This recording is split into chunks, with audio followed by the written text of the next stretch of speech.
How we doing, folks? My guest today is going to be Nick Preston. Nick is one of the true legends in the sport of freestyle skiing. And in this episode today, we go through and discuss his illustrious career. Nick's been coaching for over 40 years, and during that time, he's coached more than 50 athletes to the U.S. ski team, 13 Olympians, and 3 Olympic gold medalists. Multiple times, Nick has been named Coach of the Year and was a former coach for the U.S. ski team.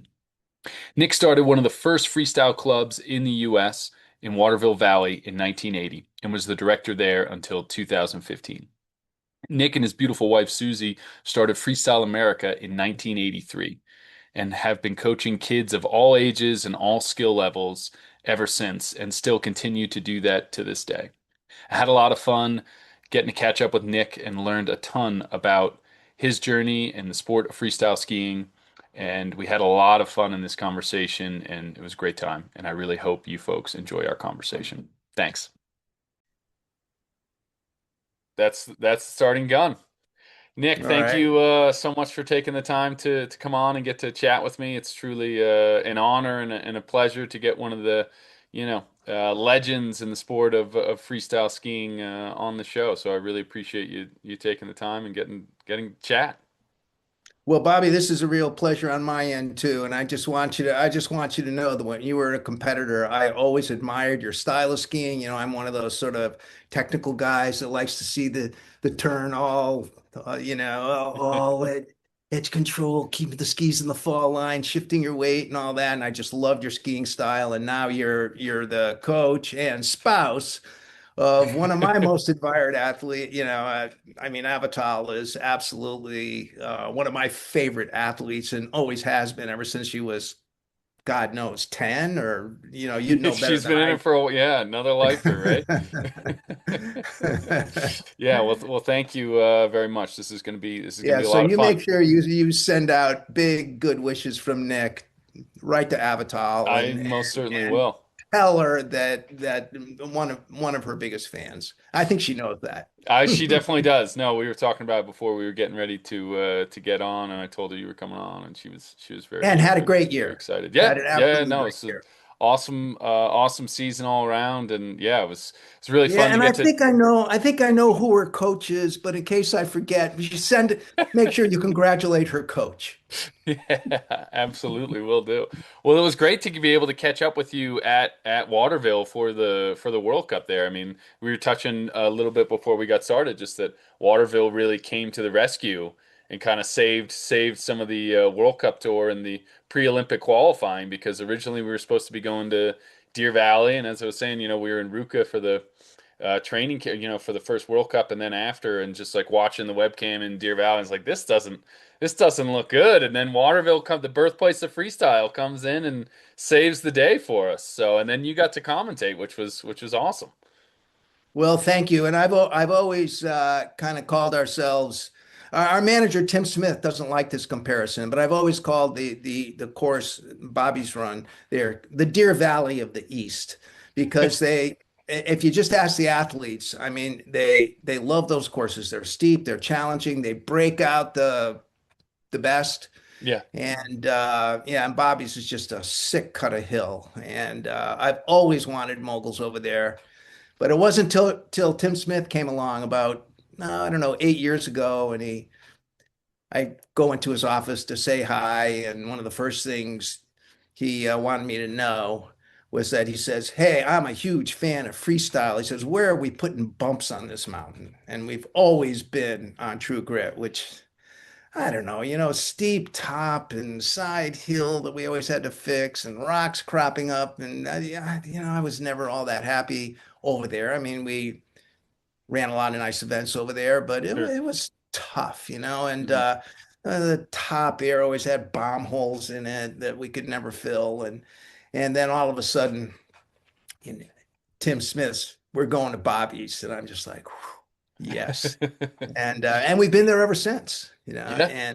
and on to the World Cups, the Nationals. I think we've run now 3 or 4 World Cups, and we've run 5 or 6 Nash, whatever it's been. And I mean, Tim Smith has really stepped into the world of freestyle, and he just loves it. And So anyway, yeah, big shout out to Tim Yeah, it's and always one of the just a athletes' real cute favorites. story about Tim. He hates it when I tell this story, but anyway, so Tim, we're out there building the first nationals course, Hmm. and he's in the cat, and he's a great cat driver, So we're pushing up the jumps, and he says, "Well, how are you going to build this course?" I go, "Well, we at Waterville, we like the flag courses, so that we can turn up the bumps naturally, and around here you plow up snow, and you're doing nothing but breaking up chunks all day long." And I said, "This way, we'll just turn it up." And he goes, "Okay, that's great." So he pushes this beautiful cut of hill up there, nice upper air, lower air. We set up the flags, and I've got that rope, and there's a few little flushes in there. I play a little offense when I Right, sure. flag Got to have horse, a couple right? A challenges few in there. long ones, a few short, whatever. And so yeah, we see the course starting to kick up. My team's out there, and the ski school's out there helping us kick up this course. And it's, those bumps are starting to form. I don't know, they're a foot or maybe a little better, and all of a sudden I hear this Yahoo!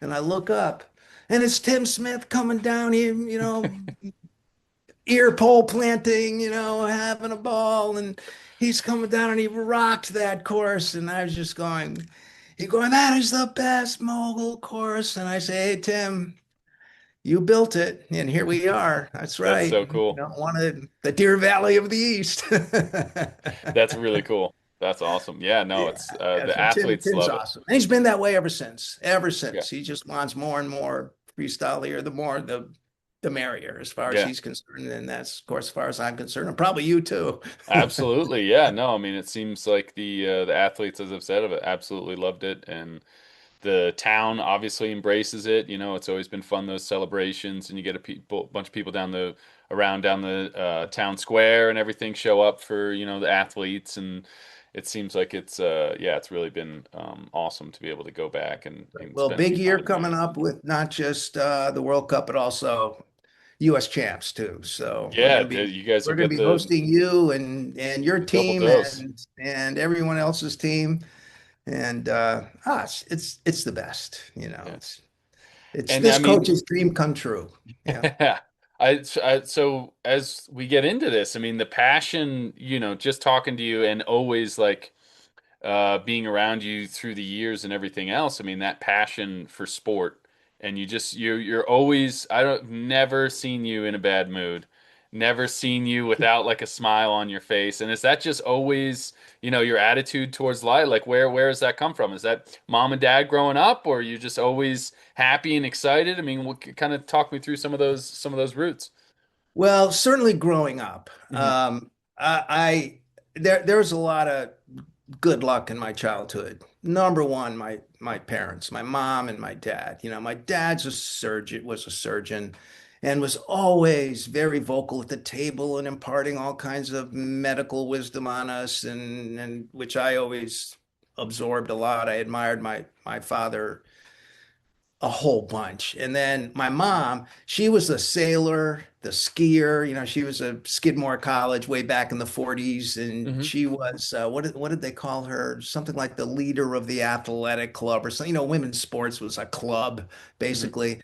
But she was the one that would organize the skiers to take the train to Franconia and ski Cannon Mountain and all this kind of stuff. And she's a sailor. I'm a sailor. I'm a skier. I'm kind of my mom. It's a little bit Hmm. odd, but it's probably true. And then there was my brother, who was 2 years older than me. He was always the best athlete in school, and I was a better student, but he was always winning the athletic awards and Yeah. running the football 80 yards and scoring touchdowns and all this kind of stuff. Baseball, you name it. He was a fabulous athlete. The only sport I was better than my brother that in was skiing. So what choice did I have? Right. Yeah, had him there. And so I kind of always went there, and so that was huge, Mhm. to start out skiing when I was 5 years old, and yeah, and I knew the first time I stepped on a pair of skis, I knew what it was going to mean to me because Mhm.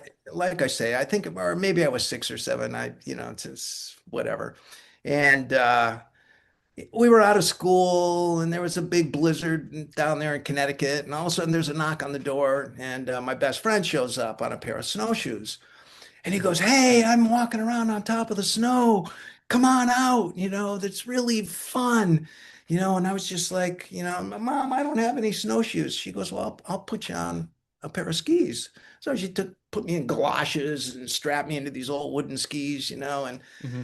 out I went with my friend. Well, he's trouncing around like this, and I had these ski poles up there. I'm pushing along like this, and every time we came to a snowdrift or a little hill, I was like whoosh, and he was chasing me, and I was like Yeah, winning, yeah. So I was just like, wow, skiing is super cool, and Yeah, got into me at that age and hasn't left, so that's that's awesome. kind of the founding thing, but so also just I think any of us, and a person like yourself too, and almost all the skiers I know, we've had amazingly privileged lives, and Hmm. and so there's plenty to be happy about. And I've never been someone that hangs around moping very much. Sure. We've just have a lot of interests, and I can always, and if I was feeling too bad, I could always pick up my guitar and Yeah, yeah, get a yeah, yeah, smile yeah. back on your face, right? Yeah, that'll pull you out. But the other thing about coaching is that I'm now deep into my coaching career.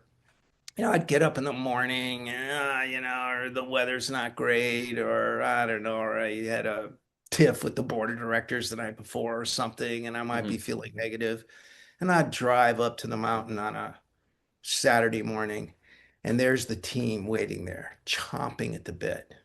I mean, you just can't hang on to your own mood with Right. all that energy around you and all that enthusiasm. And it was amazing how it would just, and I think most coaches have experienced that, it just pulls you right out and pulls you Yeah. right up. So there's a lot of chemistry in the world of ski coaching and freestyle coaching, and so that community is it's just a positive community. It's just a Yeah. happy, you know. Absolutely. So No. so there that's me, and I'm full of freestyle and yeah. So getting into, because originally, I mean, went to college, and did you meet Susie? I mean, who's obviously, the partner That's right. in crime. Was that Yeah. in college, or was that before? Yes. So you two met. Okay, you two met at Yeah, I school. met I met Susie senior. Well, I met Susie actually freshman year. I first met her because Okay. she was dating the captain of the ski team. She was a fabulous. We were kind of both on this ski team as freshmen. Okay. And Jeff Lathrop, who's somewhat of a legend in the world of racing, he was a senior captain of the ski team, and he was dating Susie, Mhm. and Susie, she's gonna hate me for saying this, but she was the homecoming queen, so she was, Ah. yeah, so she was kind of the prettiest freshman, Yep. coming up, and yeah, I kind of immediately sort of was jealous of Jeff, Right. Yeah. Yeah. I Yeah. was just like, wow, he really landed a good one. But it wasn't until our senior year that, and I don't know why, a friend of mine had to go pick up Susie to get up to Colby. We were living off campus in Waterville, Maine.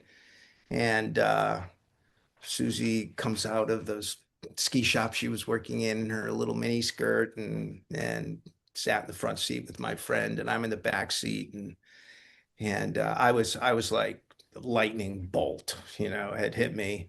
And so Susie gets out of the car, and I said to my friend Tom, I said, "Tom, I think I'm in love." And he looks at me and he goes, "Yeah, you and every other guy on campus. You have no chance." But anyway, Proved him wrong. Proved him I wrong. guess so. Yeah. 53 years later, by the way. 53 years later, absolutely proved him wrong. Swept her off her feet.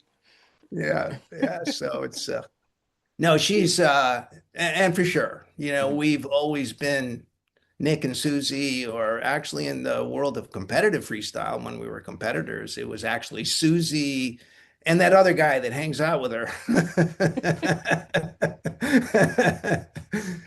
So, So so talking a little bit to that, you guys are ski instructing, right? At Mount Pleasant? yeah, that's right. Yeah, we were Is at that Pleasant kind of Mountain. okay? Pleasant Mountain. That's Gotcha. right. And And that's when you first kind of heard about, I guess the hot dogging competition that happens down at Waterville Valley, right, 1971, right? that's That's right. kind of the national exhibition of skiing, which was the argument between Doug Pfeiffer and Tom Cochran. Well, I don't know if it was really an argument, but Tom Cochran, who has started Waterville, and then That's Doug right. Pfeiffer, who was at Ski Magazine. And Tom Yes. Cochran was kind of the Alpine guy, and he's like, Yes. they were just chatting, like, who are the best skiers on the mountain? Tom Cochran, clearly the Alpine guys. Doug Pfeiffer, well, what about these hot doggers? You know, they seem like they could be pretty good. And then kind of the what was born from that was this ski competition to see who the best was, right? You've done your homework. I've That's tried, I've that's tried to do a little bit of history almost on yes. exactly how that tale goes. And the first time they ran that event, Hmm. they uh, they put everything into one run coming down True Grit. Okay. But when they ran the second one the next year, they figured out that this was actually three separate events. So they broke it out. So instead of Okay. hot dogging, Hmm. all of a sudden it became mogul skiing, air, and ballet skiing. So Hmm. they broke that out. And then of course there was a combined too, which was ended up being very fruitful for a lot of skiers like myself, who was a combined skier that might not go win a mogul event or win a ballet event or but if you're skiing combined, boy, you could push yourself right up into that top five. And of course, the PFA and the Great American Hot Dog Tour stuff, they were paying down at 20th place.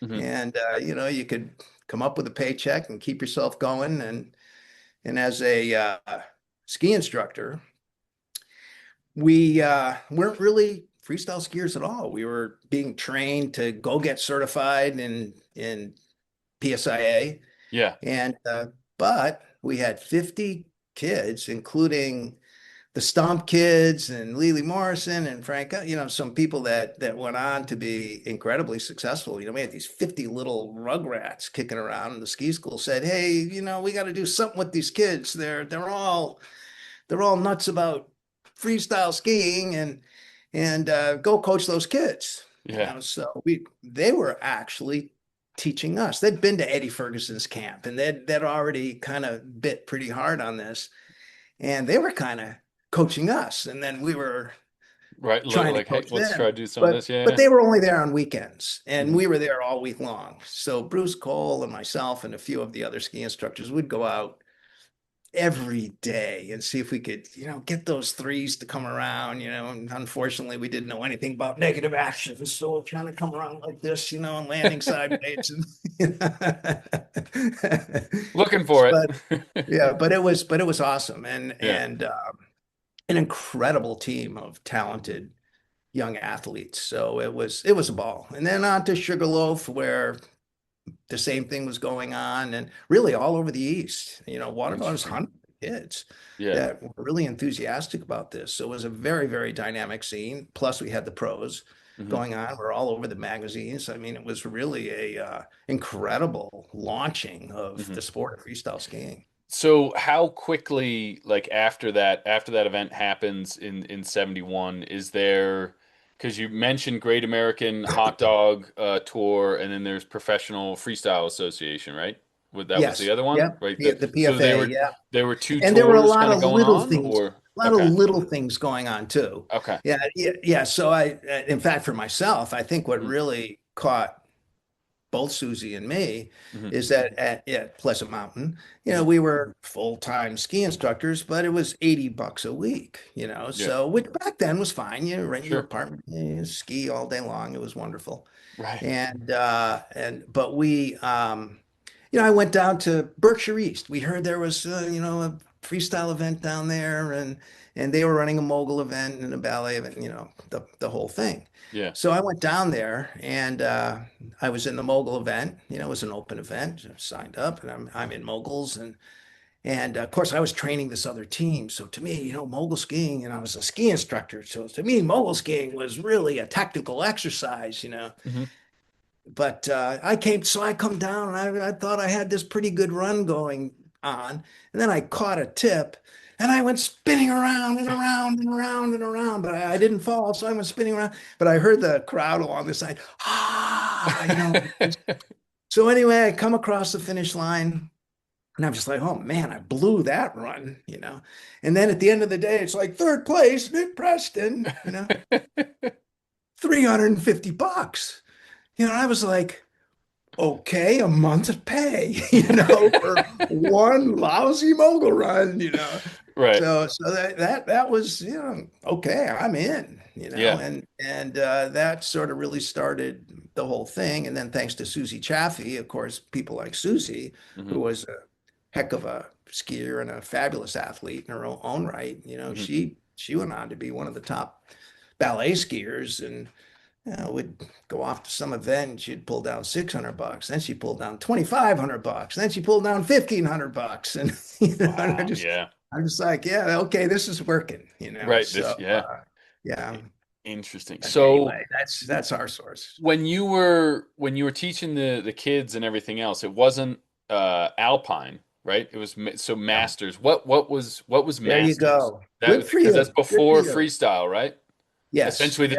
the term hot dogging, it was called Masters, or at It was least teach. Masters, Okay. and Peter Pinkham was a ski instructor somewhere. I couldn't quite place where he was from. It might have been Waterville or one of the major ski schools. Okay. And they saw that for youth skiing, that they needed an alternative to alpine racing because not every kid just wanted to be an alpine racer, and there was kids all over the place, and so he devised a format that became very popular. I mean, these 50, 60 kids that were Hmm. in the freestyle program at Pleasant, they were actually in the master's program, and it was Okay. still called that.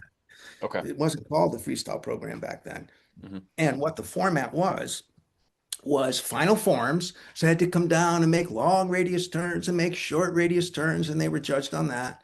And then there was a jump, and they had to come off this jump, and everybody was judged on a spread eagle. How good, where the skis parallel and where your arms here, and all Yeah. that kind of stuff, and how well you landed and everything. Of course, these jumps were just bumps in the middle of the hill, and no matter Right. how small the damn thing was, the landing hurt.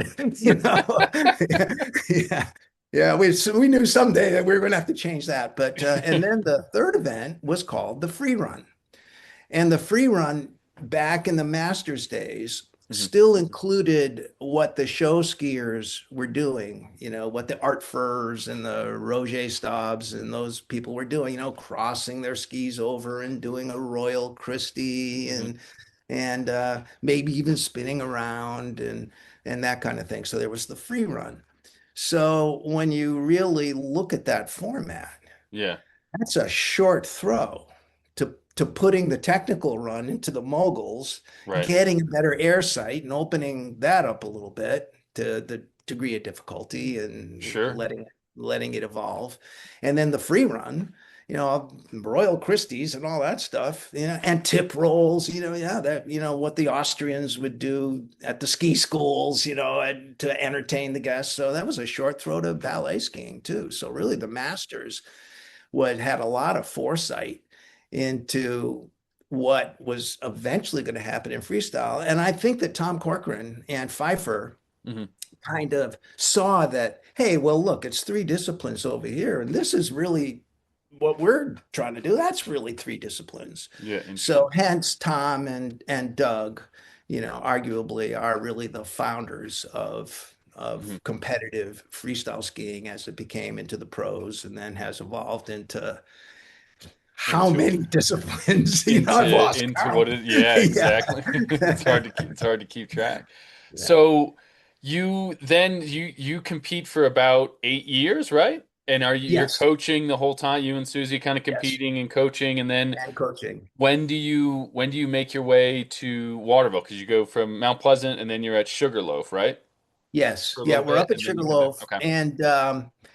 and we were out of college at the time, and Hmm. of course, and up at Sugarloaf, the what was going on in our lives and the other 3 seasons was we had right out of Colby. I mean, Susie and I we found those jobs as ski instructors, but Hmm. very seasonal. So in the off season, well, we had to do something. Sure. And one of my best friends, who was actually AWOL, we're talking, the draft years and this kind of stuff, Yeah, sure. was he couldn't just find a job anywhere. So he was picking apples in Skowhegan. We were all living in Waterville, Maine, or just outside of Waterville.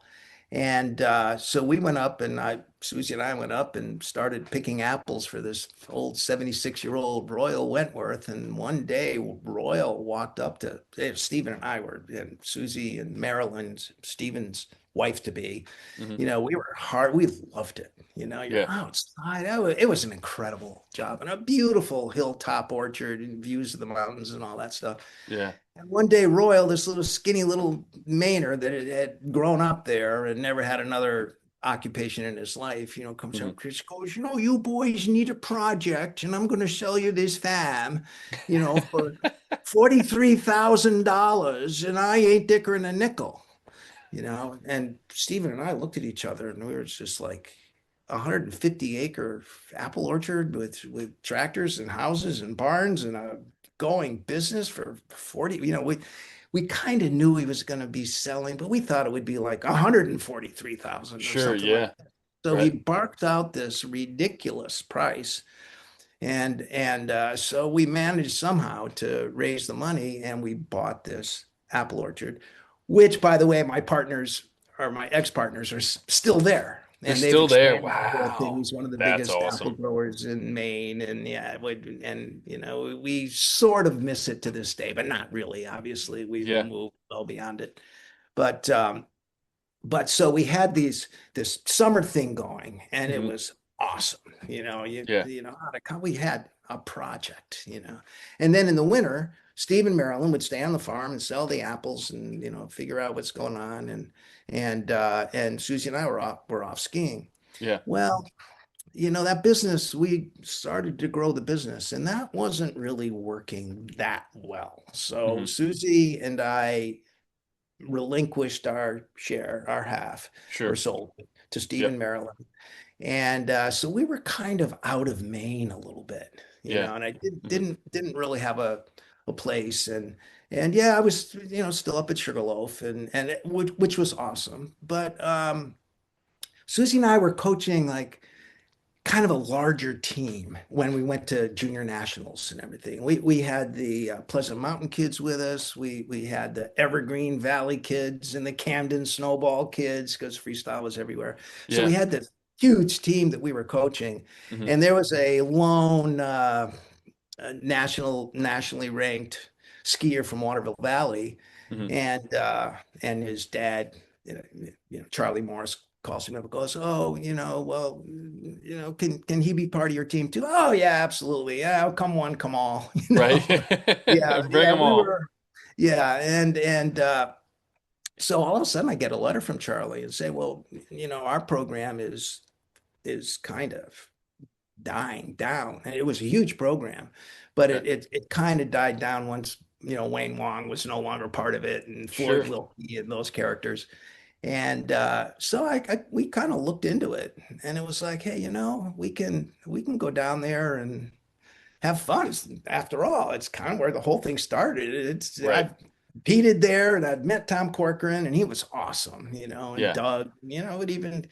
And so we said, hey, let's give that a shot, Hmm. So sure enough, we came down to Waterville, and I suppose the old cliche, the rest is history. But I think that again, the good luck of that is that Tom Corcoran, who saw that, we had some game going here, Sure.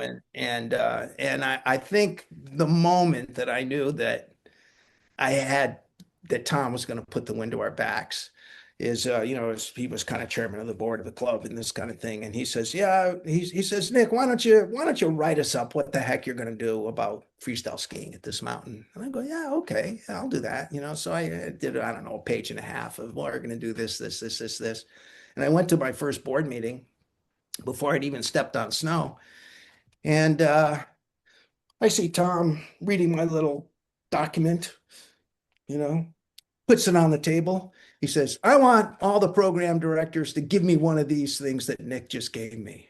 And I was just like, ooh.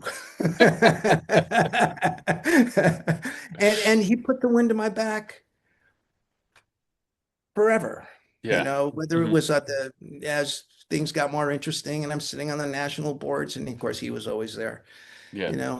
and he always just gave us a lot of credibility and, a lot of chance to have it our way. And I'd always be sitting next to Park Smalley there, Yeah. because Park and I had a great relationship. He Yeah. was Steamboat. He was kind of freestyle West back then, and I Right. kind of became freestyle East back then, Hmm. and uh, we were just buddy right from the get-go for whatever reason. We just Yeah. and I'd first met Park as a pro, and Okay. yeah, down there in oh my gosh, years earlier Hmm. at I think we were at Heavenly Valley or something when we first met, and we kind of hit it Gotcha. off there. So now all of a sudden we're running these programs, and it was there was a lot of chemistry going on there too. So I always That's thank Park, who yeah. hired me to be a U.S. team coach eventually when he was And that when was the he was. first, you were one of the first coaches, right? When they finally, I mean, kind of how did all that get organized? That's one of the things I've always kind of been curious about. And I've had Park on and kind of talked with him, and he was talking about how they were landed on bales of hay. They had like a, ski jump onto bales of hay out in Steamboat. So it does, kind of sound like, obviously you had the Waterville contingent in the east, and then he's got all these kids jumping on bales of hay in the west in Steamboat. So Well, I think that the first thing was that we were maybe at that time, I couldn't say if this is totally true, but sure. at the time, we were probably the only real sort of, you know, 12-month year-round career freestyle coaches. Right. Everybody else who was running a program or something was, I don't know, hammering nails in the summer or whatever they were doing. Right. But Park was running Great Western Freestyle, Mhm. that summer camp that he was running, and I started in 80. Actually, back in the 70s, Mhm. Susan and I had a ski school director that thought the world of us and started running, started actually organizing summer camps, and we Okay. had some ramps there in Bridgeton. Yeah, we had a ramp, which was great, into this beautiful main pond, Moose Pond, right at the base of Pleasant Mountain. Okay. And so Susie and I were like, hey, we could be doing this. And Mhm. once we, again, good luck, came upon our Mountain Fair Inn property here, 7 acres and all flat, and we kind of opened this inn, and nobody was coming to really pay the bills. So I was just kind of like, okay, we're going to run a freestyle camp at this place. Yeah. And so I started Freestyle America, really, and bought Bruce Valesky's second airbag, and I bought stuff from the Rossignol ski deck, and Yeah. I started running a freestyle camp. It was great. $200 got you a week of training, That's pretty good. 200 meals damn. included, room and board included. Wow. Wow, But that so is a anyway, so steal. Park and I were kind of really the career coaches, and Mhm. doing this year round, and comparing notes. I'd go out there to, he'd run some kind of certification. I'd go out to Steamboat and jump off his ramp, and, make sure I could outswim the rats that were, but yeah, he ran just a great operation out there, and I really admired what he was doing. So was replicating it here as much as I could. And Yeah. yeah, you got to have mentors, Sure. Yeah. and No, you got to absolutely. respect them. You Yeah. got to really open up to Right. the possibilities, and kind of in this big, wonderful world, take what's there and see Yeah. if you can. do something with it. Now, kind of as all this is going on, I mean, freestyle almost dies at one point in time, right? Is Yes. that is Yeah. that late 70s, kind of before Yeah, that before was because 78 at 78. Okay. Stratton. Okay. Yeah, and Somebody broke their neck, right? yeah. So Dirk Douglas was this wonderful young athlete. In fact, Dirk and Suzi and I were really friends. He was from Utah, Oh, but okay. he was a combined skier. I was a combined skier, and we kind of had run into each other and hit it off. And we were driving to all these events, and those guys were flying to events. And we started. Dirk was in our car, Hmm. and we're ferrying each other all over the place, and he became a great buddy. And we're Yeah. all at Stratton. And there was a huge controversy going on about how the jumps were built at Stratton. Hmm. And I think this was why it became such a brouhaha all around, Hmm. because no, those jumps were dead flat. They wanted them at the bottom of the mountain. And if you've been to Stratton, at the bottom of Stratton doesn't really offer up a piece of terrain that looks anything like an air site, Sure. Yeah. and they were building the jumps there. And so we all of a sudden had heard that there was accident on the jump site. I was training ballet at the time Hmm. over on the ballet hill, and I go, oh my gosh, and Dirk's girlfriend, I won't remember her name, but a wonderful female competitor. I all of a sudden saw her throw her skis down from the ballet hill and run to ski patrol.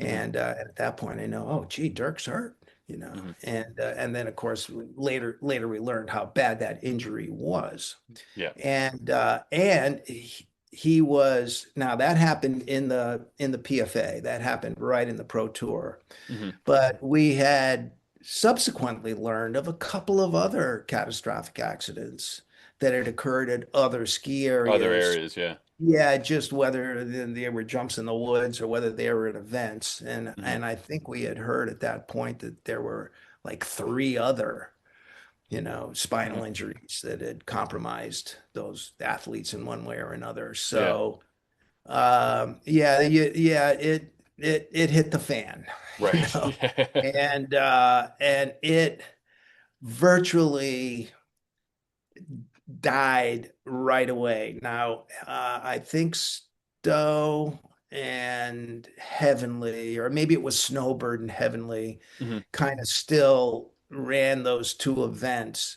Okay. But the word was there wasn't going to be any more freestyle in this country. Right. And fortunately, it was only this country Right. that gave it up.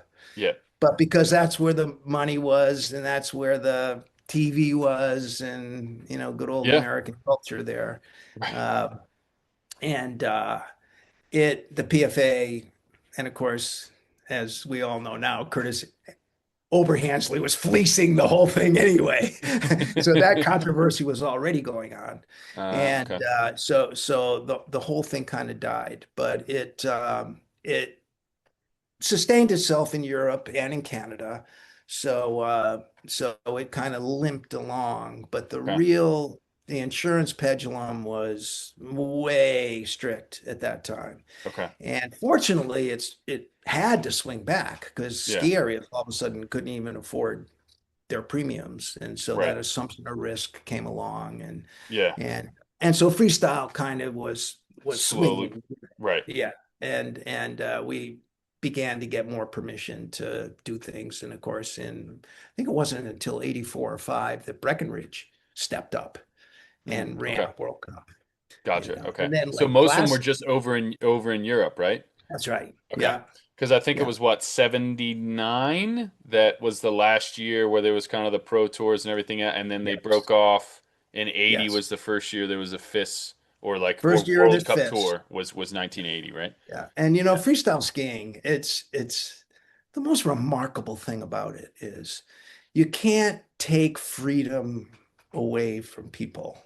Yeah. So good luck, Mr. President. But anyway, uh yeah, you can't, and skiing is one of those sports that offers up an incredible amount of personal freedom. An expression. Yeah. Yeah, It's you one can of the ski in the things. woods, Yeah. you can ski this, you can Right. do that, you can hike, whatever, whatever. Jump off the chair back in the days, right? I always used to jump off the chairlift into the powder. Yeah. But so it's amazing how many times freestyle has kind of died and been reborn, Hmm. Yeah. almost immediately, Right. so anyway, so here it dies Hmm. completely, but then FIS steps right in, and what better organization, depending on what your opinions of FIS are. Right.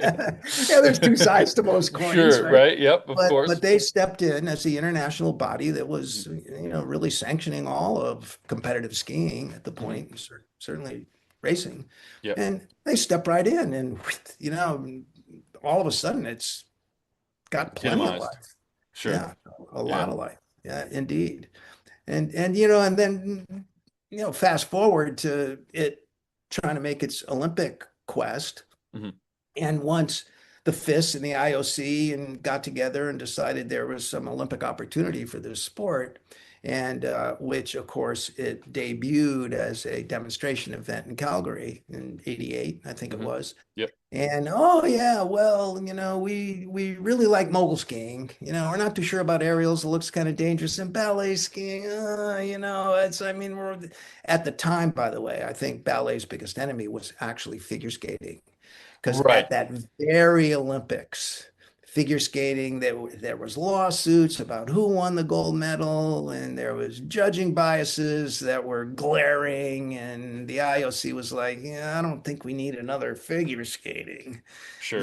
Yep. and I think that really hurt ballet. But ballet sort of dies, and oh, dies, Right. That and is the death. That is essentially the death blow in that was it. '88 when it Yeah. doesn't get in. They don't want figure skating on skis. That's right. Now, Essentially, that's USSA how they kept see kept it. it, yeah, USSA kept it going, Right. as a domestic event. So like And 2001, right? 2000, 2001, somewhere in there. yes, because actually, this guy here that I think just to blow out one little piece of my resume that I'm still proud of. I think over the years I had put something like 40 ballet skiers on the. We were sort of ballet central out here because you're Yeah. in the East and you're Hmm. running freestyle, and Suzi was a fabulous ballet skier and coaching, and I was a good ballet skier and loved it. And I'm a Yeah. musician, so I loved cutting the music. I liked everything about it. Basically, it Yeah. was very technical. Hmm. People that think it wasn't technical, I go, no, it was the most technical. Yeah. Just yeah, you had to be able to set an edge, release an edge, and Hmm. Pole posture, flips and everything, posture. everything. Yeah. Yeah, let alone flipping over your poles and some of that other stuff. But yeah, we loved it, and we had a powerful ballet team out here, and the girls loved it. I Hmm. had 80 kids on my team, more than half female. Wow. Yeah. Yeah, it Yeah. was probably the only program in the country where more than half my program was female, all of them ballet skiers and combined skiers. Everybody was combined. Combined, right? Everybody. Yeah, Yeah. that's all Susie and I would really offer up was combined skiing. And Right. uh, people like Hannah Kearney, no, she loved ballet skiing. We had to ram moguls down her throat.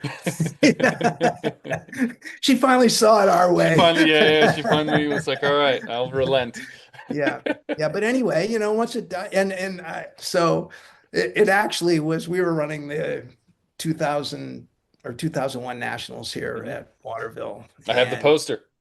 yeah, there you go. Yeah, I And got the poster. And I can't remember what Jeff Chumas or somebody who was at the time, gave me a phone call and he goes, "Hey Mhm. Nick, are we really doing ballet skiing here? It's expensive to run and we got this and it's not really going anywhere."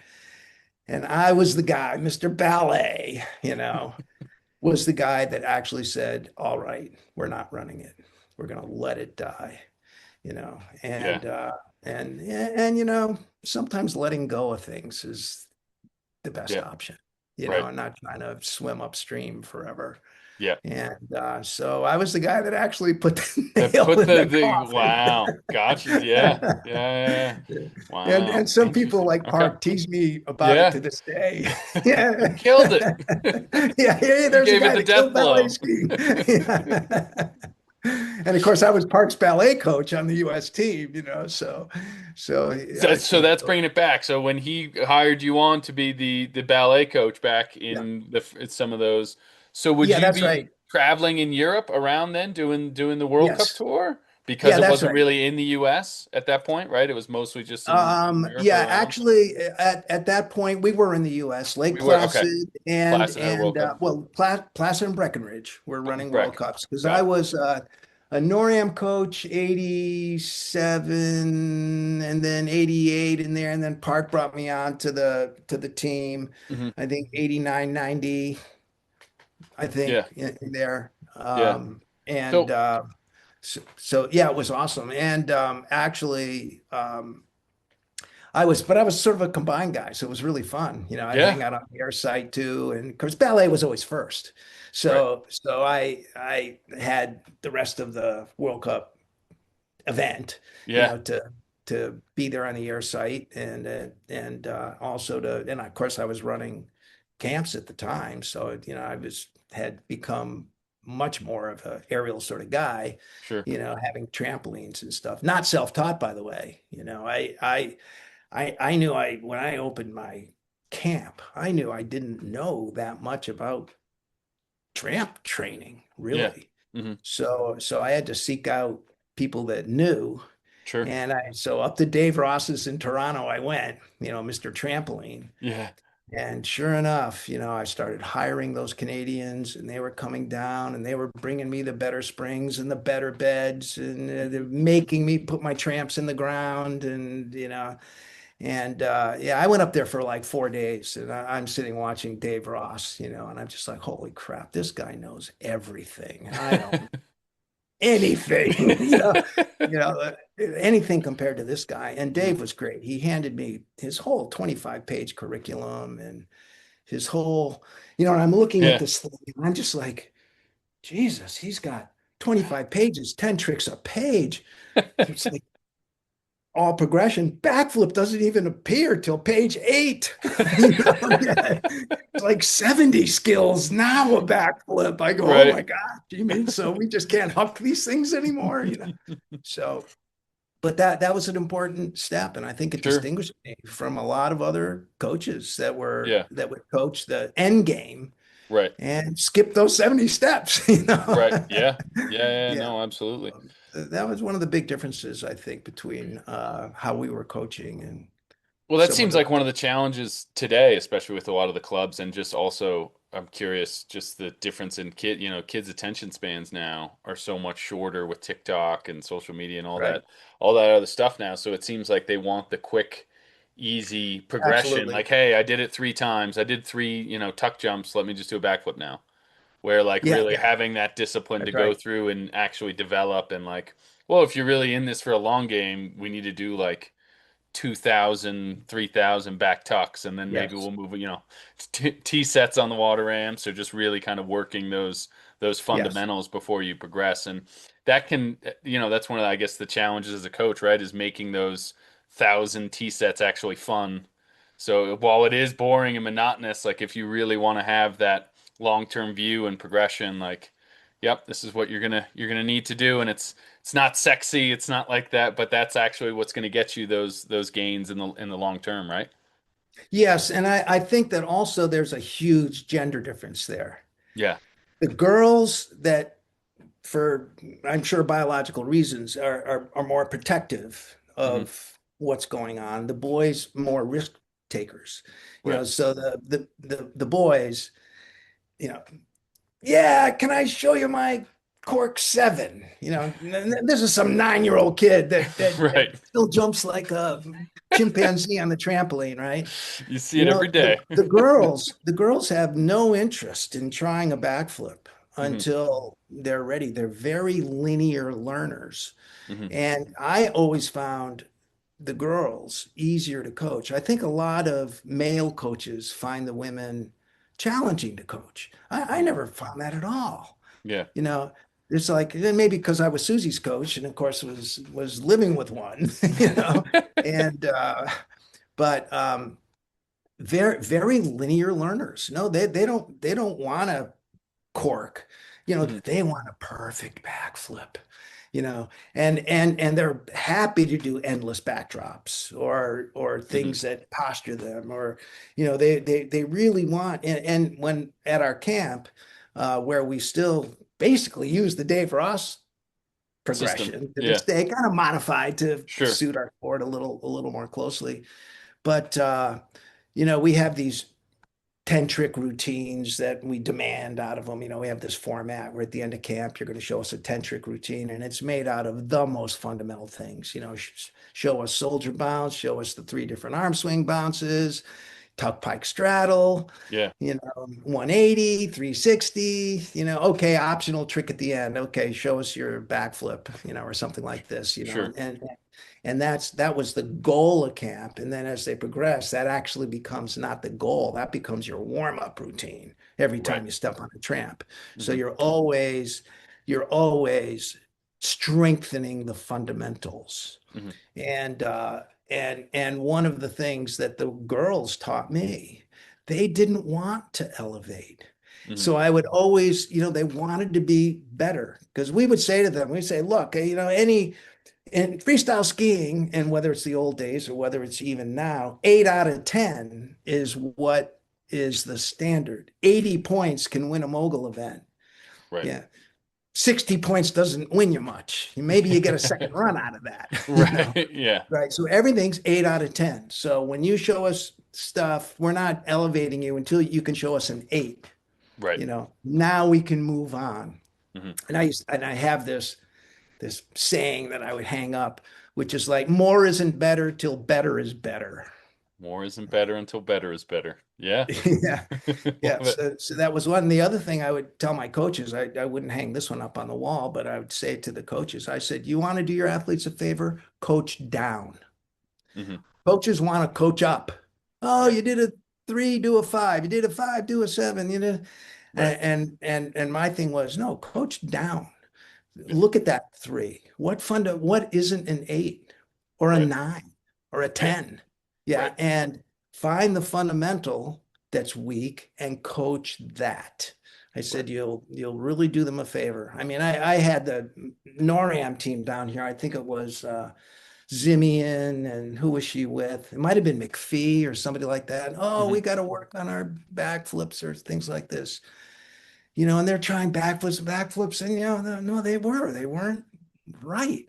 Yeah. I must have done 30 backdrops with them, you know, Hmm. trying to get them to lock out at flat back, Right. lock out. If you don't get the first quarter right, the rest is going to suck anyway, right? Right. Yeah. Yeah. No, And absolutely. then you go back, now go back to the flip and Right. make sure you see that fundamental. And they were, you know, they had been to the doctor and they were more or less fixed, and didn't practice it. Yeah, always to warm up the fun. I love watching the World Cup. Hey, good old US team, by the way. But watching soccer World Cup, Hmm. they're all out there before the game, doing all their little shuffle exercises and, passing around and stuff like this, stuff that doesn't look anything like the game. Right. And well, it looks like the game, but it doesn't look like the action of the game, The the action of actual the game. Yeah. engagement of Exactly. the game. Hmm. Yeah, it's all that fundamental stuff constantly getting, even at their level. Hmm. They're not practicing bicycle kicks, Yeah. you know. Yeah, they're just kicking the ball around and touch pass, all the very fundamental stuff that they're going to need in that game. So, Right. yeah, coach down, coaches, Coach down. stop this insanity, Right. and because when you coach up, Hmm. there's only one thing at the end of that. It's called injury. Right. Yeah. Yeah, yeah, Yeah. that's Right. that's that's where that game ends, and that's where it usually ends. Right. Yeah. And Yeah. and in freestyle skiing, it's not who gets there first. It's not who delivers the trick first. It's who lasts the longest. Hmm. Yeah, Yeah. yeah, Longevity. it Best really type of is. ability is availability, especially in Yeah, our sport, right? that's right. Yeah, you bet. Yeah, there's Yeah. many, many skills, and you gotta throw some pretty complicated skills on top of a pair of skis Hmm. up against some pretty challenging courses Yeah. frequently. Right. And it's not basketball. Every course is different, and yeah, it's complicated, Yeah. but that's what makes it Absolutely. wonderful, right? Yeah. Absolutely. Now, what? So going back a little bit, I mean, what would you say, as you're talking, you're coaching the ski team, you got the inn, you got all these different things you're juggling. Yeah, Like how how I guess just looking at there's so many different challenges I'm sure in a given day or a given week. How would you be able to juggle all of it? Because it seems like you got so much on your plate. Okay, you're doing the ballet, and then you got your back, Suzi at the end, or you're running all these different camps, and you're doing your own kind of in instructing and coaching. You just have sounds like there's so many different balls yeah. in the air that you're juggling at a certain time. Like, how would you be able to go through and kind of attack it all or take care of all those challenges you have? Thank you for asking that question. Because um, one of the things that I coach anybody in, or even a new employee at the Mountain Fair Inn, or a new coach, Hmm. one of my favorite poets is David White, this Irish poet. And he has this marvelous poem called Start Close In. Don't take the second step. Don't take the third step. Start close in. So I think that you've got all this complication. Hmm. Yeah, you're never going to do it all in one shot. You know, it's like, down 2 goals in soccer. There's no such shot called 2 goals. Right. Right. Yeah. Yeah. So you start close in, and then it uncomplicates.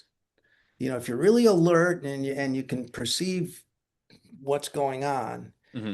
and not get hung up in intimidation, that's part Hmm. of life. Sure. Worry. I mean, does worrying ever help? You know? Yeah. So why go there? Sure. Yeah. Yeah. And so it's trying to see the first little step. And that's true with coaching athletes. Hmm. I look at some athlete or some brand new athlete, on a trampoline. Of course, most of it usually starts with soldier bounce because they're all gorilla bouncers when they break it. They got those black beds. I think you have to gorilla bounce a black bed. You got to punch that You thing got with to get everything some. you got. Yeah. You got to Yep. punch it down to get up. To generate But some when you lift. yeah, when you get on a nice Ross bed, no, it's all in your toes and Hmm. and nice arm, timing and arm swing and so and I they're out there now, by the way. We Are have they? new yeah, the 7 to 9 year olds are out there right now. Awesome. They're a ball. They're actually a ball. But because they first of all they think the coach is God and they want to do it right. Yeah. Even the ones that want to show you their cork seven that they threw off the dock at their diving board or something, they get that they're going to listen to the coach, that they're Yeah. kind of in school, and so it's wonderful to really get down to those fundamentals. But Sure. anyway, back on snow, Hmm. I'd look at a skier and I go, Jesus, the kid is, I don't know, doesn't never shifts their weight and their chest is down. And one of the things that I did, and one of your questions is what was different about our program. I'll tell you one thing that was really different. Hmm. I think that most programs, and probably most programs have kind of figured this out by now, but back when day first 3 days of training, I Hmm. wasn't even on snow. Kids one at a time, check them for canting in their boots, check their boot flex, check the length of their poles, check their skis, where are they mounted. And I'll tell you, 50% of my skiers, I had little adjustments going. I learned this from the racers, right? From Hmm. George Capal. The racers were doing this stuff. I happened to be at Rossignol one time when I can't remember who it was, Penny Street or some big US team member was there. Yeah. And I was getting my equipment, being sponsored by Rossignol, but they were there with her pulling out a shell that wasn't even drilled out, pulling out Hmm. a cuff that wasn't even Right. drilled out, tongues. They were putting the buckles in certain places. They're dropping plumb bobs from her knee to figure out, what their natural alignment was, measuring from the hip to the floor, and stuff like this. And I'm just like, holy crap, look what's going on there. And it makes a difference. So I started doing all that stuff. And our head race coach was doing all that stuff. And our Hmm. head race coach could grind the boot, and get Right. that half degree. Sure. Forget Yeah. the one or two or three, because he had bow-legged skiers. By the way, coaches, and you probably know this, if you see a young skier out there and every time they absorb a bump, their knees go like this, that person needs canting. Yep. Yeah, yeah, that person isn't on the sweet spot of the ski, Exactly. So that's a sure indicator, Right. and yeah, because they got to be absorbing with their knees kind of across their chest. They can't have their knees going to the outside of the hips. So one of the things that I did, every single skier would come in individually. I would check them in their boots, primarily the main interface between them and the ski. But some of them did have skis mounted screwy, or Right. yeah, and of course we were mounting skis at the time, so I'd just remount the ski, Right. and and that would probably happen to, I don't know, one out of five or so. It just had a lousy mount. They're Right. back on the ski. It's like they're never going to be able to ski bumps from the back seat. Yeah. Pair of Yeah, as a matter of fact, 195s and then they're as you on the well know, back. usually you're bumping everybody up a centimeter or Sure. two, Right. to kind of get them up a little bit. Yep. And very few ski boots are come out of the shop are ready for mogul skiing. Right. You look down the seam of the lower shell to the upper shell, and you could see that the upper shell's out. Right. So you Yeah. take that can thing, boom, line that thing up. Right. Yeah, Yeah. mogul skiers need boots that are lined up. They don't want this sort of feet apart advantage that ski boots sort of come with. And Sure. then put a little heel wedge in there, Yeah. get them up, so they can stand up on the sweet spot of the ski. Plus, if you put that little heel wedge in there, they won't bruise, a nice little squishy one Cushion. too. Yeah. Yeah, sure. Not too Give it some hard. cushioning Yeah, there. yeah. They Hmm. won't bruise their heel, on the icy bumps of the east, so that was a really valuable exercise. Sure. And yeah, I had everybody standing in the right spot of their ski. Just day one, you're Hmm. going out there now, and you've been to the doctor and you're fixed. You're fixed. You're awesome. Yeah.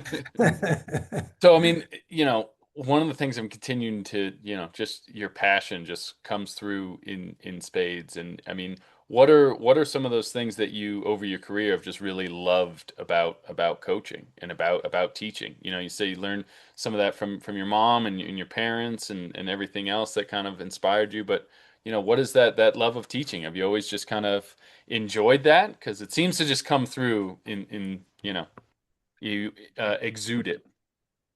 Well, thank you. Yep. Um, I, I suppose you could say that we all have our own qualities, Hmm. and I've always known that I kind of had this teaching thing Hmm. pretty good. For one thing, thanks to my mom and thanks to the JP ski school and things like this, I became a pretty proficient skier at a pretty young age. Right. Like yourself, I'm sure, Yeah, yeah, yep, any of yeah. us, yeah, we became pretty good early, which is why we pursued those careers.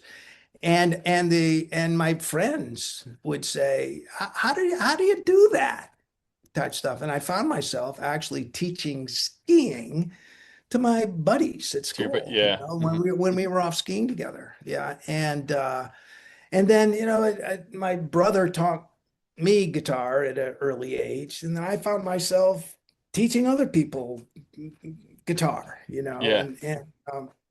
and plus my teachers. I had the good luck Hmm. of having amazing teachers. My Yeah. back in the baby boomer days, the high schools were overcrowded and stuff like this. And for $800, you could send your kid to a private school, And so I from grade 5 on, I was in private education. And the nice Hmm. things about, I don't want to sound too snotty about this, please, but the privilege of private education Yeah. is that you get a lot of teacher contact, Sure. and for better or worse, yeah, it's like you're in study hall, but that's or why don't you come and see me because I can help you with your Latin or something that I wasn't very strong in. And so that contact, and I really, and my coaches, Hmm. because you had to take a sport in in Right. in private school, and right from fifth grade all the way through high school, and so I had amazing coaches, Hmm. because in these private schools, I mean, they don't keep around too many duffs. They they Sure. they hire quality people, and I was just always bumping up against people that I really admired, whether it was my who was running Glee Club, or my biology teacher, or my ski coaches back at Westminster School. I mean, we had close contact with these people, and they knew everything, and we didn't know much, and they were smart, and they were good skiers, or played lacrosse at Yale or something. Yeah. And yeah, no, they had the goods, Hmm. and I was the beneficiary of their education. And I think that I loved learning, Hmm. whether it was skiing or music or reading, and just taking wisdom from the great minds in this world. That stuff is just, I don't know. I just am You've always drawn enjoyed it. to Yeah, you're drawn mentorship. to it. Yeah. Yeah. And so the privilege of being a mentor myself Hmm. was well, it's my career, and that's my passion. Yeah, Yeah. for sure. Hmm. The fact that I know I can impart stuff, and and in freestyle skiing, it's like freestyle camp. There isn't a kid that comes here that doesn't want to be here and doesn't look forward to it all summer long, and doesn't know this is going to be the most fun week, 2 weeks, 5 weeks of their summer, Yeah. right? So everybody's here is in. And what I love about this crew and the next camp too, because we kind of run our camps progressively. So you have the 7 to 9s, and then you get the 9 to 11s. The Yeah. 9 to 11s are unbelievable, because they don't even know what the tribe of freestyle really is. Right. Yeah, They're they've kind just of seen getting. it on the hill, and they're online, and they know who their heroes are and stuff like this. And all of a sudden they come here, and they're like, I found my home. Yeah, Yeah. it's an amazing thing to witness. Hmm. So as I coach these kids or welcome these kids, into camp, I mean, they are wrapped to the whole experience. Yeah. Very few kids are screwing around, Right. you know, Yeah. and it's not math class here. Yeah. Yeah. This is what, yeah, you didn't even know what you were looking for, but you found it. But you found it. Yeah. Yeah. It's an amazing experience. So being able to offer that up, Yeah. children, Yeah. I mean, anything like that. Is there, whether it's surfing or what, I don't know, whatever their robotics or whatever it is their passion is, once they find that home, I mean, boy, I'll tell you, you've got a student, you Right. got somebody that wants to be molded, Yeah. that yeah, that wants it. So that's incredibly fulfilling thing. And as an educator, and I think most educators know this, the more you give that up, the more intrinsic satisfaction that comes back. Yeah. That you And get and out you of it. end up on these kind of acknowledgments. It's Hmm. like, oh, Nick, you got all this passion, and you got all this success, and blah blah blah. What's the best part of that is that I know that there's a certain piece of that kind of isn't exactly true. Yeah, it's kind of true. Yeah, okay. I'm a good coach. I get that. But it's the fact that the athletes are successful. Hmm. That's what really counts. Yeah. It's what Absolutely. you gave, and what they took, and what Right. they did with it. Yeah. Yeah. And that's a nice thing about coaching at the low level, Yeah. or at any level. I've Sure. coached at all levels, but that That 9 to 11-year-old set, that's magic in there, Yeah. because you're going to give them something they will never lose. Hmm. Whether it's an athletic motion or whether it's the passion or the experience of being at a camp with 30 other kids that are like-minded, Hmm. and coaches that are incredible. Right. The Zembas of the world that we hire here, or And your own kids, right? I mean, anybody. what? Yeah, Yeah. we bring in the rock stars. Yeah, Hannibal coach for us once in a while. That kind of stuff. And I mean, these people are just like now they're with them. Instead Right. of just seeing them online. Yeah. Yeah, this is my tribe. This is where I belong. Yeah, it's a Right. beautiful. And what was so if there's one takeaway for any of those kids or that you've had throughout the years, because I mean, if you think about it, you break down the numbers. I mean, obviously the success, you've had like more than 50 named to the ski team. You've coached three Olympic Yeah. gold medalists. I mean, it's a laundry list, but I mean, you've had thousands of kids, those 9 to 11-year-olds, and not obviously not everybody's destined to make the U.S. team, and they have all these lives, but what would you say is one thing that whether they become the greatest ski champion of all time or they just do the camp for a couple of years, enjoy it, and then go on with, a more normal life in the finance world or whatever it may be? Like, what are some of those things that you would always just want to instill or, I mean, obviously to me, the passion is just passion for life and learning and everything else. But is there one thing that comes to mind that you always want to make sure that the campers take away, whether they're lifelong freestylers or not? One of my favorite expressions in Hmm. life and something I live by is by the great Roman emperor and philosopher Marcus Aurelius, who said, "What stands in the way is the way." Okay. Hmm. So that's the opportunity for people to experience that in freestyle, because freestyle is loaded with demands. I mean, skiing is loaded with demands to be good enough to do a mogul course. Acrobatics is loaded with demands. Even figuring out the rules and reading your score sheet, and so the typical experience that needs that it gets changed, Hmm. that they begin to take on, is this thing. It's like, I don't want to watch that video. I know the run sucked.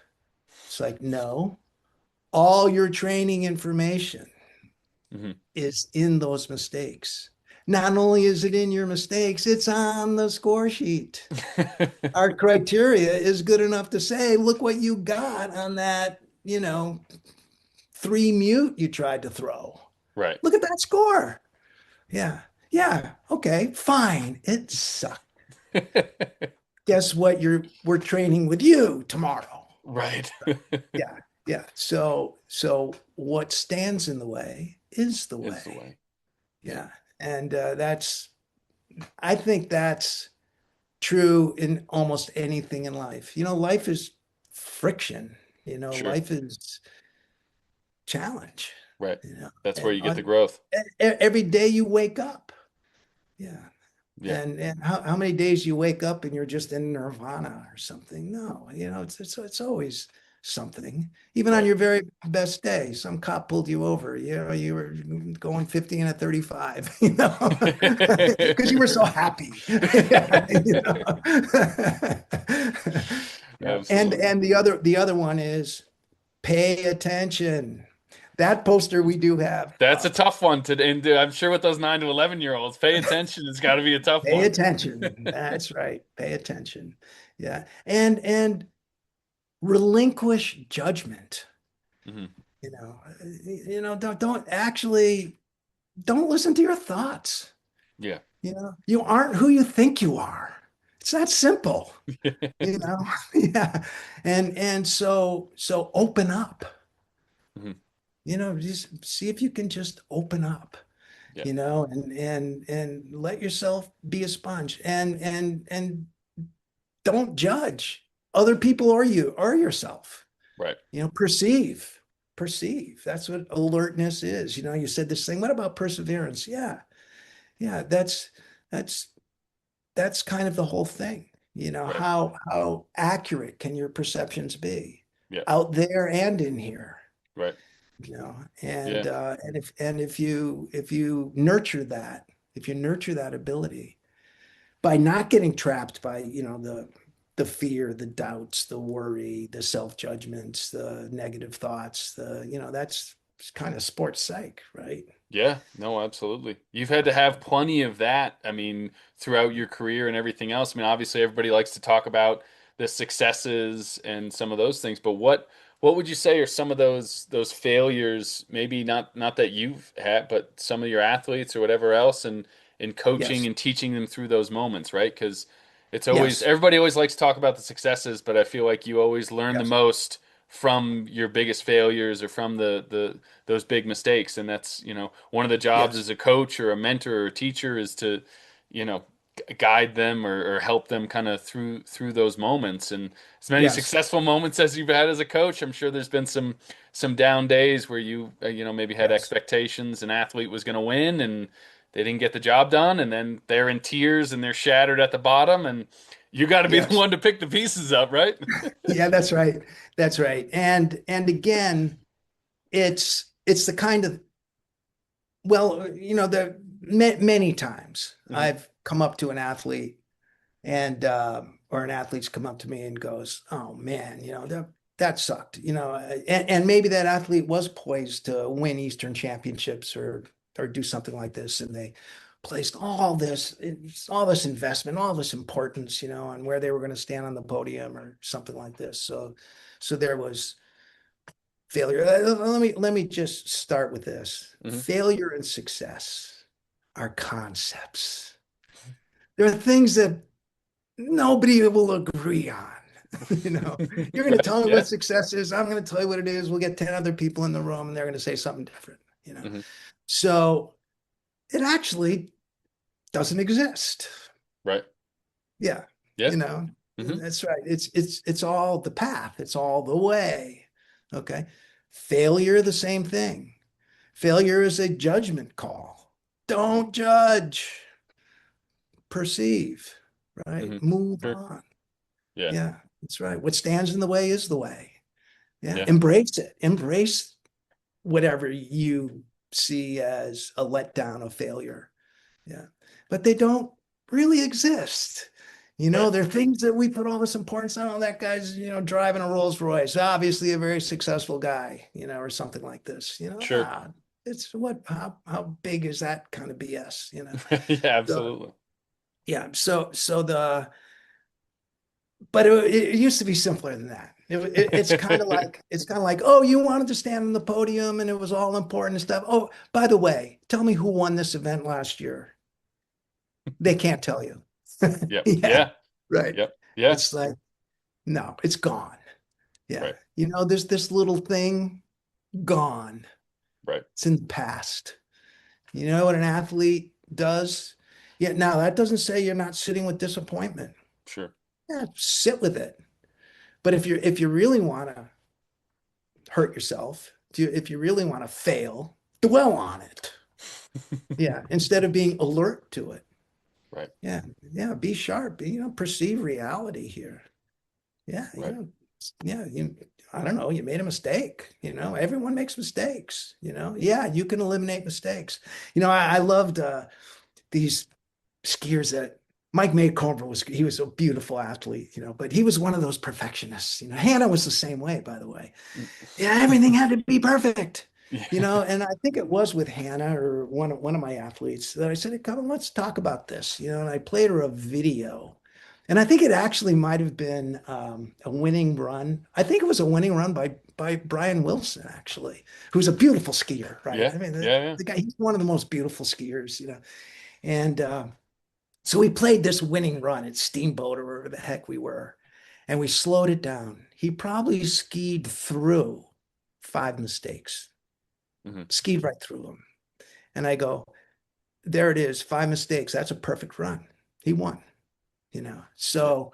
So this idea of perfection, that's another illusion, you Right. know? Yeah. No, Yeah, yeah, absolutely. yeah. So instead of, living in these conceptual worlds, how about we live in reality? Yeah.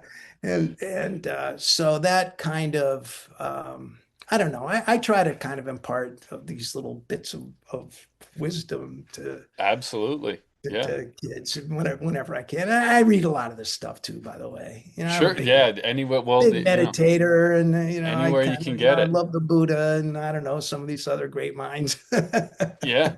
No, any And place you and can get and them. that's the other thing. Train your mind. Hmm. Yeah, I mean, well, we call it sports psychology, basically. Right. But one way you train your mind is to learn to recognize when your mind is subverting you.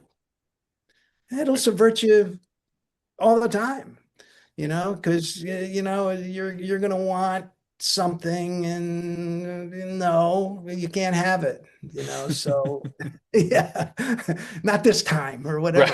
Right. Yeah. And even if you don't get it, I used to love goal sheets. Hmm. What's your ultimate goal? Okay, what's your goal for this season? What's your goal for your first week? Breaking it all down, start close in, right? So we were going to start close in on the goals, and it Sure. usually breaks right down to the doing drills out on the hill, this great goal of the Olympic medal or something. Right. But then I used to take things take that goal sheet, and depending on the athlete, I wouldn't do this with everybody, and I'd go, okay, I'll tell you what, you won the gold medal, Hmm. you're on a Wheaties box. Now what? So what? Right. Yeah. Now what? Exactly. So try to authenticate your athletes. Hmm. One of the exercises that I would do. A Thursday morning at camp was always recovery day. I used to take them out in the field, do a whole bunch of yoga, do the and get them breathing, make sure they're hydrated, get them breathing, get blood going through their body, get them on the floor, stretch them out and blah blah Yeah. blah. Do progressive relaxation, and I'll tell you, you can get 30 kids, rowdy kids, dead quiet on the floor. And I'll tell you why. Because every other workout we did in the morning, we're kicking their ass. They're not doing wall sits or, all these things. No, they're doing nothing. And then the instruction is to, again, empty their minds. Well, I kind of call it blue sky mind, Hmm. right?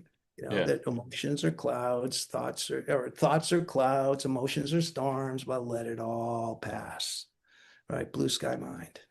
Listen to your heartbeat. Listen to your breath. The goal is pure aliveness, nothing added. That's the goal of this session. Pure aliveness, nothing added. Now you're going to add stuff. Stay with your breath. If you're breathing, you're alive. If you're not, you're dead. See if you can feel your heartbeat. If it's beating, you're alive. If it's not, you're dead. Feel blood pulsing through your body. If it is, you're alive. If it's not, you're dead. So experience pure Right. aliveness. Nothing added. You know, it's unbelievable how you can get 30 rowdy kids on the floor, dead, quiet, not moving. You know, now the coach, if we have time, we don't always, sometimes I just Sure. leave it right there. Yeah. Okay. Yeah, you just all had an experience in what's commonly known as meditation, very valuable practice, Yeah. clearing your mind, just cleaning house, you know, but then I add. It's like, okay, now imagine yourself at the top of a mogul run. Okay. Figure out what day it is, what you're wearing, who's there with you, painting the picture, getting them to Sure. paint. Yeah. Okay, take that mogul run, take the mogul run you really want, you know, and take them through that run. Okay, go back to the top of the course. Now take a better mogul run, you know, and then take them through that. So I'm the guy adding their, kind of programming them a little bit. Hmm. Pure Absolutely. aliveness, nothing added. Now you can add cool stuff. Right. You Yeah. know? Yeah. Yeah. Yeah. You can add Yeah, a lot so of cool that stuff. that's and I can't tell you. And sometimes I'll get the kids when I do, imagery type stuff. This is all sort of sports psych stuff, right? Hmm. And so sometimes I'll go, okay, sit up, and then I'll go, Evan, tell us what kind of mogul run you just had, you know. And sometimes I'll pick out the kid that I know has maybe been to camp before, he gets it, kind of gets it. Right. Oh, well, I'm, blah, blah, blah. And then when I was doing back mute grab and on the floor air, that cork seven, I knew that the first time I did it on the imagery, that it wasn't good. And the next time I did it, I had it wired, it was flat, Nailed all it. that stuff. Yeah. So, and then some other kid will wake up and goes, I don't know, I kind of fell asleep, It's like, you know what? That's fine. You probably needed to sleep. Yeah, So probably with needed pure to. aliveness, nothing added. If you need to sleep, you'll fall asleep. Right. Yeah, yeah, that's Yeah. that's the beauty of, our of being human, Right. you know. Yeah, Absolutely. yeah. Well, it's So it's so that's interesting you mentioning that, and I'm pretty sure uh Chuck Martin was one of he went to Freestyle, he did oh some yes, Freestyle America camps and everything else, right? I know absolutely. he's a Yeah, the Killington boy, academy, but the works. he Yeah, did, yeah. And because I went to Mogul Logic a few times back when he was hosting that camp and everything else, and yeah, clearly you had some influence on Chuck because I remember that was the first time I he did like a whole meditation somewhat similar to kind of that yes. going through and doing that. So clearly, I mean, you've influenced hundreds and thousands of freestyle skiers over the years, and Thank you. clearly that's just another one because as you bring up that, I'm like, oh, I remember doing that with Chuck Martin at Mogul Logic and up in Blackcomb. So there's some Nick Preston influence right there. Yeah. Well, Chuck was an amazing athlete to coach. There Mhm. wasn't a harder working athlete. There wasn't a better conditioned athlete. He was the athlete that we're done with training. No, Nick, I'm going to take one more run. Oh, okay. Take another run. Uh, okay, time to go. No, no, wait a minute. Wait a minute. I need to take that run. That's Chuck. Last guy, first guy out, last guy, you know. And but I got another cute story I sort of wanted to share with people Yeah, absolutely. about the what stands in the way is the way. Hmm. Uh, so I get the academy up in the lunchroom. We're kind of booting up. It's pouring rain out there, and the kids are like, Nick, are we really training today? And I'm just like, well, I don't know. I mean, let's figure this out. And I don't know. You guys could go back down, catch up on your studies. We could have a study hall. No, no, no. We don't want to do a study hall. It's like, well, okay. Well, we could go down and I could go kick your asses doing a workout and yeah, we'll get something done. Oh no, we had a hard workout yesterday. Yeah. Oh, we could sit up here and tune skis. No, can't we just go back then? I'm saying, oh, okay, okay, okay. So I said, all right. So I go get some paper and pencils and I pass out a piece of paper to everybody and a pencil to everybody. I go, okay, here's the exercise. Write down what you don't want to do today. So there was the study, all the workouts, the tuning the skis, the skiing. Nobody wanted to go out there. And that was probably first. So I think I said, write down something else you don't want to do today, and stuff like this. And I think I only got to asking that a third time until one of the athletes raised their hands and goes, hey, Nick, is this a list of what we're doing today? I go, you got it. So yeah, so that I just loved that moment. I loved that athlete, the light bulb went on. It's like, is this what we're doing today? And I go, yeah, you bet. You just made a list. Yeah, Checking all those things off today. yeah, checking them right off. Yeah, so that was a ball. That's classic. I'm sure you got plenty of those stories. I mean, what was that like running the academy and everything else? Because I mean, one of the things I love about coaching is all the different personalities that you deal with, right? No one, two athletes are the same. You have all these different that you can say one thing to one athlete, they'll get it, and the other one, it's crickets. So you got to, I always like to Yes, say you got to have more than one arrow in your quiver. You got to be able to say the same thing multiple different ways to try to get each athlete to click. But I mean, running that academy and the ins and outs and all the different, people, and it just yes, seems like it was fun, but a it, challenge. And as you say, start close, right? Each yes, that's day. right. And when just to go back to that question about Mhm. failures, because it's Yeah. not like I wasn't sitting with my head in my hand going, "What the hell?" Right. I think the ones that I really saw as my failures were when I got impatient with athletes and kind of went off on them a little bit.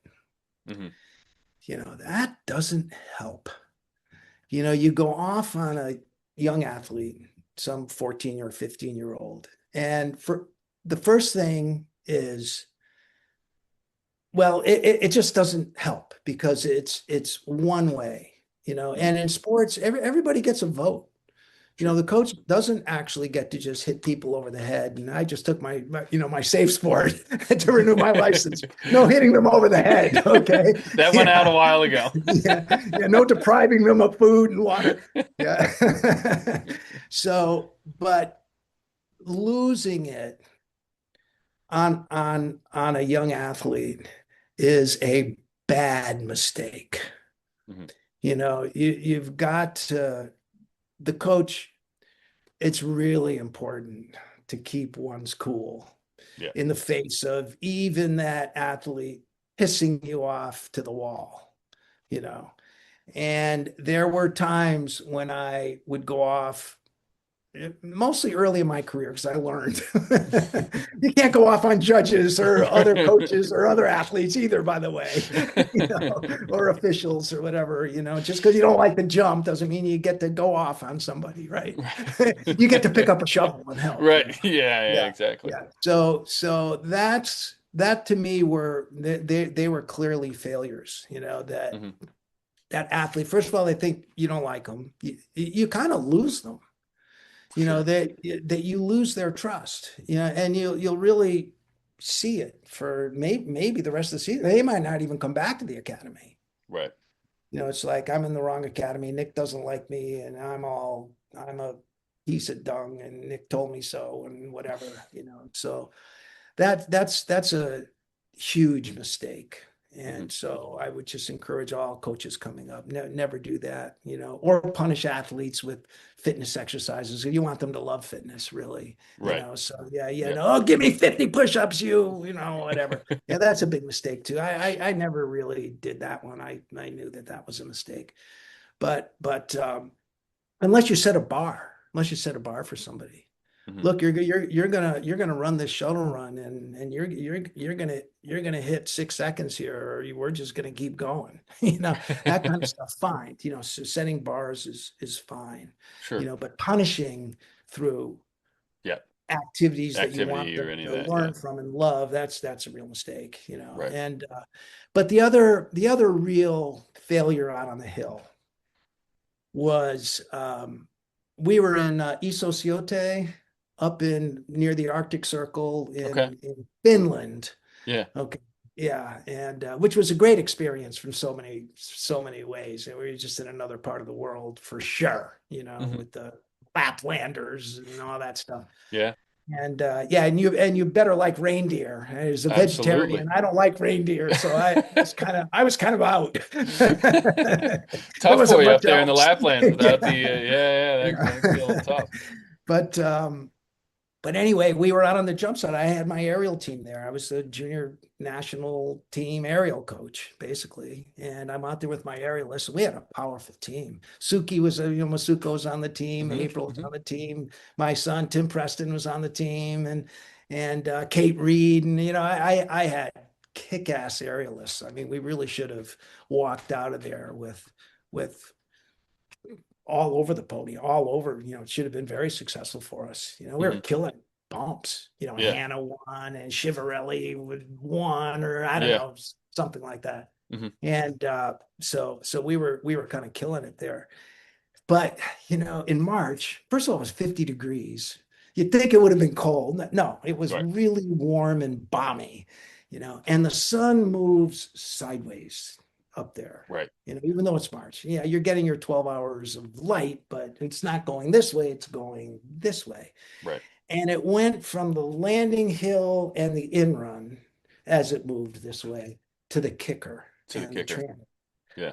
And I just and actually Misha was there too, and he was kind of struggling with it as well. It Hmm. was one of those courses where this was too soft, and this was too soft, and all of a sudden these were fast, and the lick was too soft, and we're throwing Right. salt all over the place, and then trying to get rid of the salt, and I'll tell you, my athletes could not get off that jump, and I was doing everything I could do as a coach to try to create some success at this really important event. Right. We're Sure. doing your worlds, basically, and Yeah. you really want to come back with a little bit of glory. And I don't think one of my athletes jumped well. Hmm. I think Jeremy April might have jumped okay. Hmm. And speaking of Jeremy April, that's another thing that I see as kind of a failure to perceive. And as the story goes, very sad story, right?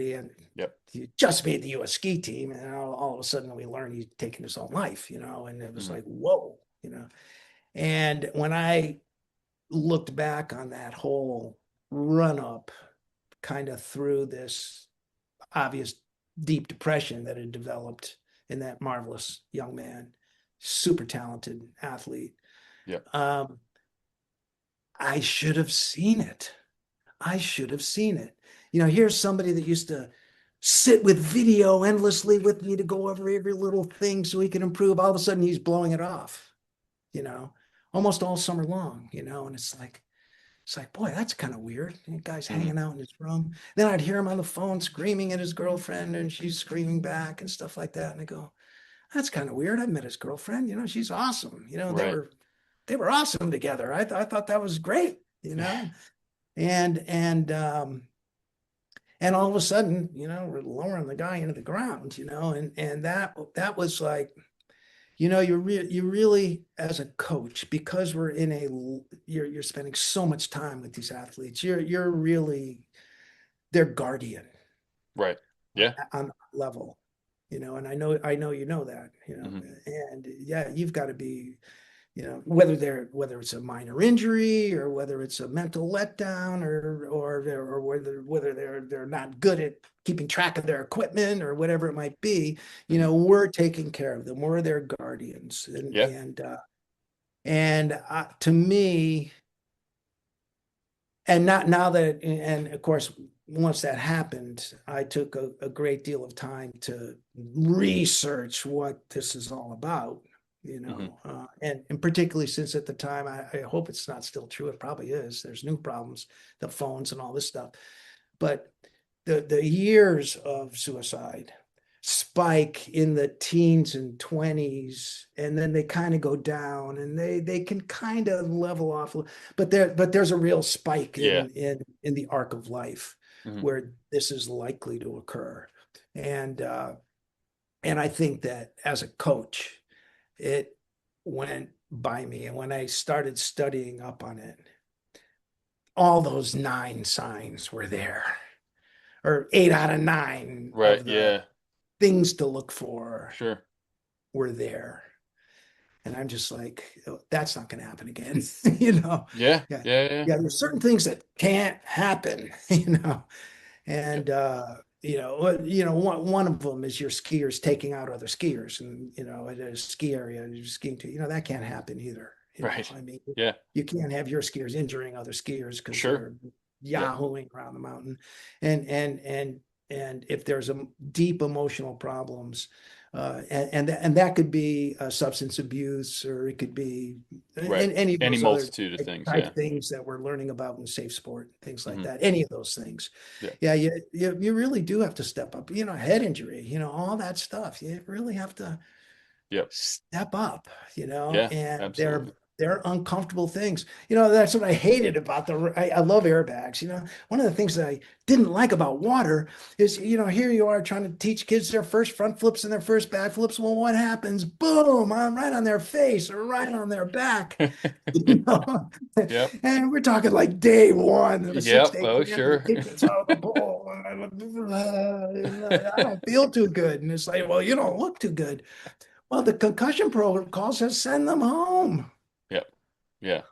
I mean, really? Fortunately at Lake Placid, that was Deb's job to really evaluate them. I could kind of pass it off, and she would Sure. do the concussion Value. evaluation and Yeah. stuff like that. Yep. But Yeah. That's that's changed a tough. lot over. Yeah. And we did send kids home. Yeah, yeah. Sure. No, Yeah. Yeah. Yeah. they were concussed, Yep. and then I'm talking to the parent. It's like, well, look, that's whatever. You It's can part of come the back game. to camp, which mostly worked. Hmm. Mostly I would just sort of keep their, or anytime a athlete had to bail from camp, I would try to keep their money in the queue, Right. and have them fill it out later because you want them to train anyway. Sure. You And want them to. most and the athletes usually want to train too. They don't want to That's be right. sent home, which is the hard thing Especially to be able freestyle. to Oh, judge. Yeah. Yeah. I'll get the doctors up Right. note or whatever, and you're running a camp in 2 weeks. So, and most of the time they would come back, or they'd come to this camp here, Hmm. or back to Placid or whatever, or keep it in the queue and go to Whistler with us the next year. And oh yeah, you've got a $600 credit or whatever it might have been. Yeah. Yeah. So I would try to always kind of go after the product, which is their experience, Sure. not Absolutely. my money. Yeah. I had to be responsible for my money, but the Right. mission is It's the is kids is, and them is being, yeah. yeah. No, And I would absolutely. also the other thing I'd like to impart to any other coaches that want to hear it from me is that coaches always used to say, "This would be so great if it weren't for the parents." And I'm just like, well, let me tell you something about my experience. Yeah.